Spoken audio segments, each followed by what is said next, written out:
Luis Alfredo Garavito nació el 25 de enero del 57 en Génova, Quindío. Ubicada en la cordillera central de Colombia, al sur del departamento del Quindío. Zona pues que hace parte del eje cafetero y pues es una región caracterizada por sus zonas agropecuarias, el trabajo en la agricultura y la ganadería. Se sabe que esta zona pues se ha visto muy afectada por varios conflictos armados que van desde la Guerra de los Mil Días, el conflicto bipartidista de los años 50, la toma de la guerrilla, principalmente de las FARC, también de los paramilitares, en los años 60 y 70, y trabajo delictivo por parte de varios cárteles de droga, principalmente por el cártel de Medellín, liderado por Pablo Emilio Escobar Gaviria. Esta zona geográfica es caracterizada por un ambiente cultural en donde se reconoce como proceso de formación el estar en un ambiente familiar autoritario, católico y altamente machista, siendo pues normal y reforzado la violencia de género y habiendo una presencia frecuente de violencia intrafamiliar. Con esta herencia histórica en la memoria de sus padres y también la de Garavito, junto con la presencia de un ambiente familiar altamente problemático, liderado pues por su padre alcohólico y abusivo, Luis Alfredo Garavito pues crece como el mayor de 7 hermanos, mostrando desde pequeño tanto conductas de aislamiento social como también conductas violentas y o explosivas. A nivel académico no hay fuentes claras acerca de cuál fue su nivel máximo de educación alcanzado, sin poderse nunca acoplar a la vida social entre sus pares, en donde al parecer había hostigamiento por parte de compañeros por su aspecto físico y sus gafas. Volviendo al ambiente familiar, su padre se mostraba constantemente violento con su esposa y sus 7 hijos. Y además recuerda que en una de las noches en las que él dormía con su padre, le tocó de forma extraña sus partes íntimas. También como testimonio, años después de su encarcelamiento, él mencionó que fue violado de forma habitual desde los 12 años hasta los 14. Frente a estos acontecimientos, Garavito testifica que su vida sexual se normaliza, sintiendo atracción por personas de su mismo sexo, principalmente menores que él. Esto es evidenciado en reiteradas ocasiones cuando, estando en presencia de sus hermanos, les motivaba a quitarse la ropa y procedía a acariciarlos. Para la perfilación geográfica, se sabe que Garavito fue un asesino en serie el cual tenía un estilo de vida nómada, es decir, recorría varias partes del país y no se quedaba mucho tiempo en un solo lugar. Se sabe hasta el momento que recorrió 39 municipios en el país de Colombia, de los cuales frecuentaba más en los departamentos del Eje Cafetero y Valle del Cauca. Se reconoce que violó y asesinó en 11 de esos 39 municipios y que además llegó a cometer estos crímenes en los límites de Colombia con Perú y Venezuela. Garavito llegaba a un municipio, buscaba un empleo temporal para solventar sus gastos personales o se hacía pasar por cura o por ayudante de recolecta en fundaciones para fines sociales. Después de instalado, se identifica por testimonio que este personaje estudiaba previamente las zonas en las que no discurrían nunca personas, como potreros, cañales, cafetales y lugares dispuestos para el trabajo de ganadería, en donde nunca se salía del límite territorial del municipio para dar signos de alarma en los peajes cuando iba con algún niño. Un psicópata que empezó su carrera criminal, especialmente en el Valle del Cauca y el Eje Cafetero, aunque se movió por todo el país y llegó hasta el Ecuador, dejando dolor y muerte a su paso. En cuanto al modus operandi de Garavito, se destacaba que se desplazaba, como ya se vio anteriormente, por distintas partes del país y procuraba cambiar su identidad, su nombre, su profesión, con el fin de que no lo interceptaran ni lo capturaran y con el fin de poder pasar desapercibido. Del loco, del cura, de Tribilino del monje, los 1000 nombres de Luis Alfredo Garavito Cubillo. Al llegar a su lugar de destino, localizaba a sus víctimas en parques, canchas de fútbol, mercados, terminales de autobuses o en barrios de nivel socioeconómico bajo. Una vez identificaba a su víctima, la acechaba con el fin de lograr saber a qué hora estaba solo y los lugares donde concurría.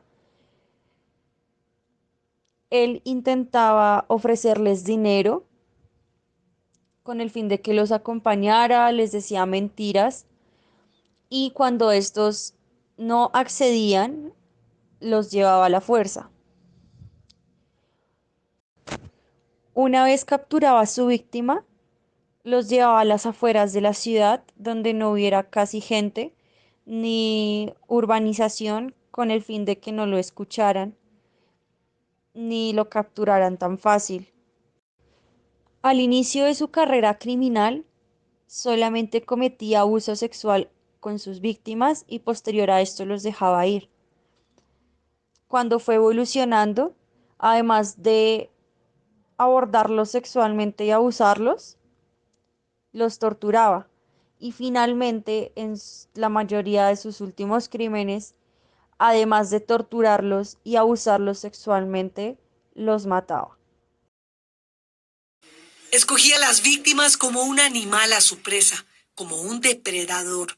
Los identificaba entre los 6 y los 14 años, bonitos e indefensos. William tenía solo 9 años, un niño de Caicedonia, Valle. Yo el señor no lo vi llegar por ningún lado. Él como que me estaba acechando. Él me abrazó por detrás. Me mostró un machete y me dijo, no vaya a hacer bulla. No vaya a gritar, ni vaya a hacer nada porque lo mato. Me dijo, quítese la camisa. Y él me quitó el pantalón. Y empezó a besarme horriblemente por todo el cuerpo. Él me cogía mi penecito y lo chupaba y me besaba la boca. Y me cogía mi lengua y me la succionaba durísimo como para arrancármela. Me decía, así me tenés que hacer. Entonces yo accedía a todas las peticiones. Después me volteó bruscamente y empezó a rastrillarme hasta que llegó el punto que me penetró. Escenas del crimen. A partir de los datos encontrados y considerando el escenario en el que se han llevado a cabo los delitos descubiertos en el caso, se puede afirmar que Garavito tenía preferencia por escenas exteriores, como rastrojos, riberas de ríos, inmediaciones de instalaciones públicas o campos de caña de azúcar. Solía contactar con sus víctimas en lugares públicos, la escena primaria. Posteriormente los conducía a lugares apartados donde los agredía sexualmente o los asesinaba, una escena secundaria. Y finalmente, en bastantes de sus crímenes, trasladaba los cuerpos a otro lugar no demasiado alejado del anterior para ocultar los cadáveres, la escena final. No dejaba demasiados indicios en la escena del crimen, al menos en la primera etapa de su carrera criminal. Posteriormente, parece que sus actos eran más descuidados y negligentes. Se emborrachaba hasta casi perder la conciencia, no amordazaba a los menores, por lo que podían gritar y ser escuchados, y dejaba rastros de ropa de sus víctimas junto a los cadáveres y una botella de licor con la que había consumido. Por todo ello, podemos considerar que las escenas del crimen en el caso Garavito son de tipología mayormente organizadas. Y ya en la escena siempre existía un licor de una marca específica, se encontraban señales de violencia, de sangre, que correspondían a hechos que él ejecutaba en vida mientras que accedía carnalmente a los menores de edad y los iba asesinando. La firma criminal. Su firma era la extrema e innecesaria violencia con la que Garavito actuaba sobre sus víctimas. Les ocasionaba un innecesario sufrimiento antes de morir. Por las mutilaciones, desmembramientos y descuartizamientos de las mismas, parece evidente la necesidad de expresar ira y venganza, y posiblemente sadismo, una parafilia por la que el agresor se excita sexualmente con el dolor de sus víctimas. Uno de los cuerpos de los niños que asesinó tenía sus genitales en la boca. Primero sometía a sus víctimas y en muchas ocasiones las martirizaba antes de matarlas. Usaba métodos de control como ataduras, mordazas o amenazas de muerte. Llevaba a cabo diversos actos violentos sobre una misma víctima. Usaba armas que llevaba consigo antes de perpetrar los asesinatos. La mayoría de los cuerpos habían sufrido cercamiento del pene y se encontraron huellas de mordeduras en sus rostros y degollamientos. Sí, no, la mayoría de las heridas que tenía fueron producidas por arma blanca. Tenía muchas equimosis, o sea, el niño fue golpeado varias oportunidades seguramente porque tenía múltiples equimosis también. De todas estas heridas que tenía, en su mayoría fueron vitales, o sea, fueron en vida. El niño estaba vivo cuando se las propinaron e incluso la herida que tenía de la decapitación era vital. O sea, el niño estaba vivo cuando lo decapitó.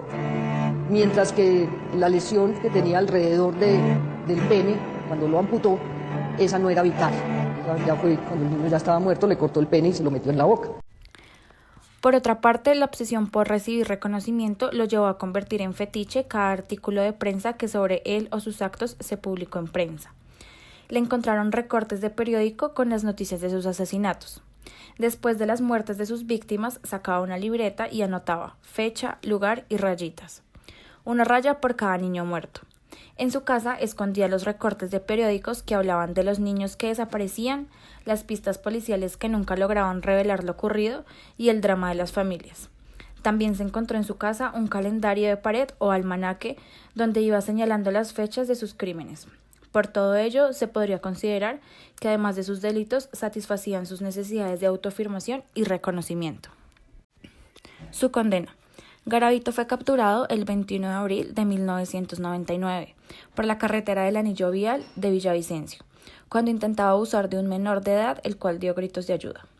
En este momento, la pena máxima en Colombia era de 40 años. Garavito era juzgado por violación y asesinato de 172 niños entre 1992 y 1998. En 138 procesos hubo fallo condenatorio, 32 estaban en instrucción, uno en apelación y otro para sentencia.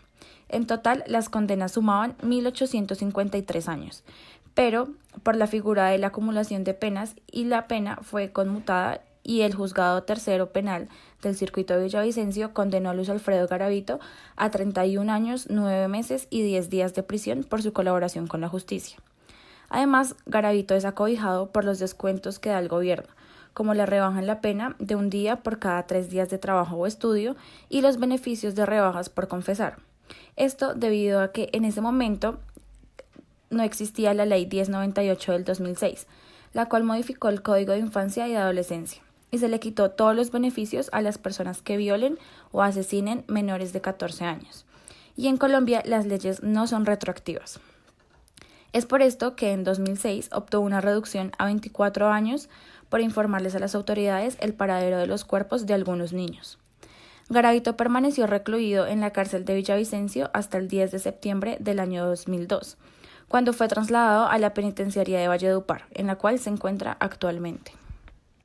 Como reflexión, la formación de un asesino en serie como Garavito se puede explicar de muchas formas y también prevenir y aumentar la eficacia y rapidez de su búsqueda, haciendo la perfilación tanto de la víctima como del victimario.